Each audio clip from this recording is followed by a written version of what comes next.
Welcome to this explainer.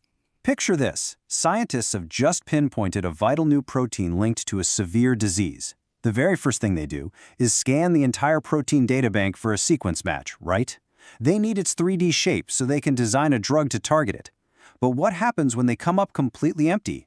It's a massive biological mystery. We have the sequence, the exact building blocks of this molecular machine, but absolutely zero blueprint to copy. We're flying completely blind.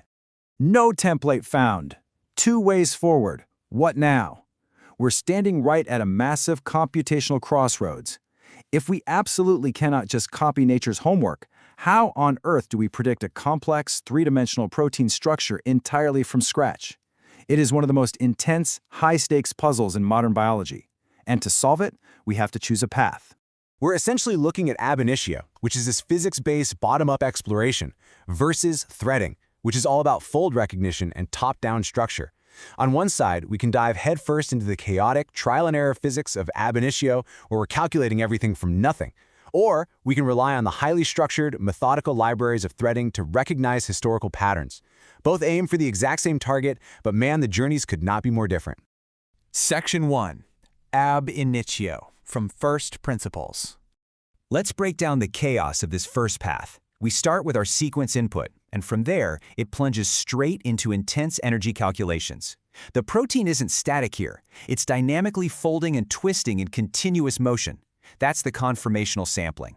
Think of it like a ball violently bouncing down a rugged, unpredictable mountain.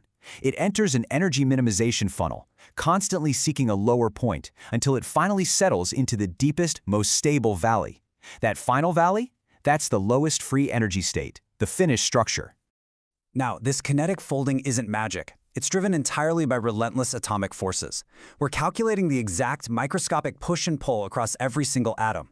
Water-fearing hydrophobic interactions cause parts of the chain to urgently bunch together in the core.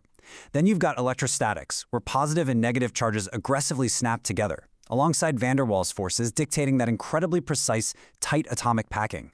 It's literally a high-speed puzzle, physically forcing itself into a solution.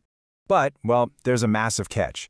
Complex thermodynamic calculations, like the intense gas phase free energy formulas involved here, make ab initio incredibly computationally expensive. These algorithms scale exponentially.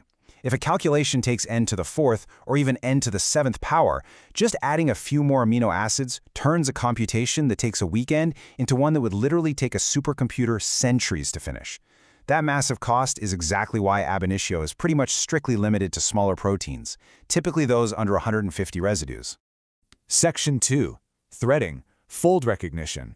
So instead of calculating all that raw, chaotic physics entirely from scratch, threading takes a brilliantly efficient shortcut.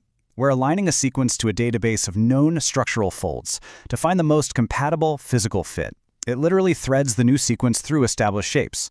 Imagine trying on hundreds of different gloves until you finally find the one single glove that perfectly fits your hand.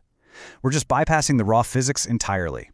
You know, the real secret weapon here is just evolution. It relies on known fold libraries like the PDB, because nature is remarkably efficient and reuses successful folds across millions of years. Using advanced software powered by Fire2 or HHpred, this method scores exactly how well our new sequence's sidechains comfortably fit into those existing templates. It's wild. It identifies similar folds despite incredibly low sequence identity, relying entirely on the geometry of the historical fold. Section 3. Head-to-head. Ab initio versus threading. When you put these two side by side, the trade-offs are super striking. Let's look at accuracy and speed. Threading is fast, has a low computational cost, and offers high accuracy for known folds, making it the best use case for most standard proteins. Ab initio, on the flip side, is very slow, with a high computational cost, again, n to the 4th up to n to the 7th, but its accuracy is good for novel structures, making it the undisputed champion for proteins under 150 residues when you're venturing into the complete unknown. Section 4. Applications, the future of structure. Today, these aren't just academic concepts, they're the literal engines of modern biotechnology. We've got Rosetta driving de novo protein design, pushing the limits of ab initio to deliberately create entirely synthetic proteins. Meanwhile, Fire2 handles rapid disease protein prediction. And then there's the AI revolution. Groundbreaking tools like AlphaFold actually combine both ideas, merging the physics-based energy optimization of ab initio with the evolutionary pattern recognition of threading into one absolute powerhouse. Physics or faults, both predict structure. Ultimately, whether you're heavily relying on the chaotic, dynamic energy landscapes of pure physics or leveraging the highly organized libraries of known evolution, both paths brilliantly converge to decode the machinery of life. So, as AI continues to blur the lines between raw physics and evolutionary memory, the real question isn't just how a protein folds, it's what incredible, life-saving structures are we going to build with this knowledge tomorrow.